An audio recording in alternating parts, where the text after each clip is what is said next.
Brooklyn, 1927.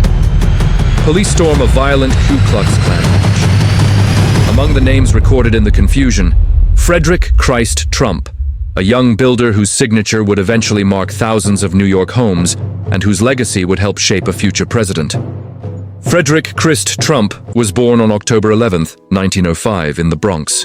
His father, Frederick Trump, died suddenly in 1918, leaving his 12-year-old son in a household led by his mother, Elizabeth Christ Trump. In the quiet rooms of their Bronx home, Frederick absorbed a simple, powerful lesson. Real estate could outlive men. It could survive wars, recessions, and hardship. He left high school early, chose carpentry over classrooms, and looked for his opening in the expanding outer boroughs of New York. At just 17, Fred Trump founded Elizabeth Trump & Son. The name carried the weight of experience he didn't yet possess, but the strategy worked.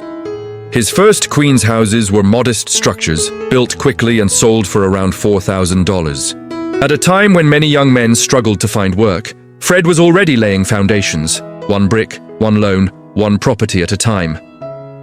The Great Depression brought economic ruin to millions. Fred Trump, however, adapted by focusing on low-cost construction and steady rental income. He built small, functional buildings that filled fast and stayed full. Fred married Mary Anne MacLeod, a Scottish immigrant, in 1936. They had 5 children: Mary Anne, Frederick Jr., Elizabeth, Donald, and Robert. Fred was known as a strict, disciplined father who encouraged ambition.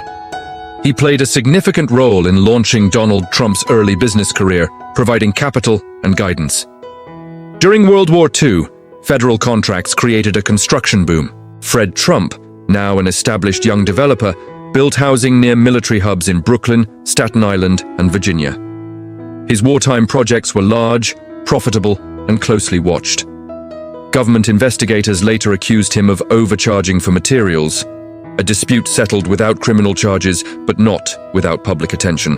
Fred Trump had learned, perhaps permanently, that big opportunities often carried bigger oversight. The post-war years brought the largest housing demand in New York's history. Returning soldiers needed homes and suburbs stretched outward. Fred Trump moved aggressively, constructing vast apartment complexes across Brooklyn and Queens. Names like Beach Haven, Shore Haven, Lindenwood, and Trump Village became fixtures of mid-century New York. Trump Village, completed in 1963 under a state housing program, stood as his most ambitious project: 7 towers, thousands of units, and a web of public and private financing. But with scale came criticism. State investigators accused him, again, of inflating construction costs to enlarge government reimbursements. He repaid funds, kept building, and kept expanding. In the following decades, Fred Trump became one of the largest private landlords in New York's outer boroughs. His units were affordable, but his management style was strict, unyielding, and often challenged. In 1973, the U.S. Department of Justice sued the Trump Company for racially discriminatory rental practices. The Trumps settled the case without admitting wrongdoing, agreeing to new compliance measures. The episode, widely covered by newspapers, cemented Fred Trump's reputation as both powerful and polarizing. Fred Trump raised his children, especially Donald Trump, with a philosophy built on discipline, competition, and ambition.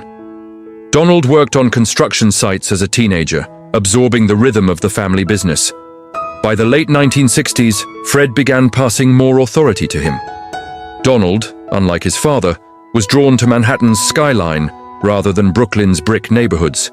It was Fred who provided the capital behind Donald's early Manhattan projects, including the transformation of the Commodore Hotel into the Grand Hyatt. Behind every signature Trump skyscraper stood capital that originated with Fred's decades of methodical real estate development. Fred Trump built thousands of homes and apartment units across Queens and Brooklyn, specializing in affordable housing during the Great Depression, World War II, and the post-war boom. Major projects included Beach Haven, Shore Haven, Lindenwood, and Trump Village, one of his largest developments. His success was accompanied by scrutiny, including government investigations into construction practices and a 1973 housing discrimination case involving his company. By the 1980s, Fred Trump managed his empire with a quieter hand, while Donald Trump became the family's public face. Fred continued to support his son financially, providing lifelines during Donald's financially turbulent years. In the early 1990s, Fred slipped into decline as Alzheimer's disease took hold. His public appearances dwindled, and the man who had once overseen thousands of units now faded from daily operations. Frederick Christ Trump died on June 25, 1999, at age 93. He left behind an estate built brick by brick, decade by decade. An empire rooted not in skyscrapers, but in the working neighborhoods of New York.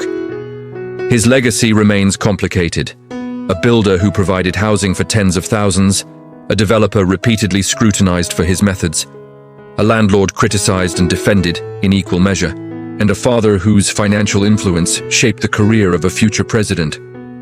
His buildings still rise over Brooklyn and Queens, austere, practical, unmistakable reminders of a man who never held office, never sought fame, but helped create a dynasty that would enter American political history. Fred Trump never ran for office, but the fortune he constructed laid the path for one of the most consequential political careers of the 21st century. In the end, his legacy stands not in speeches, but in concrete, and in the shadows of the empire he built.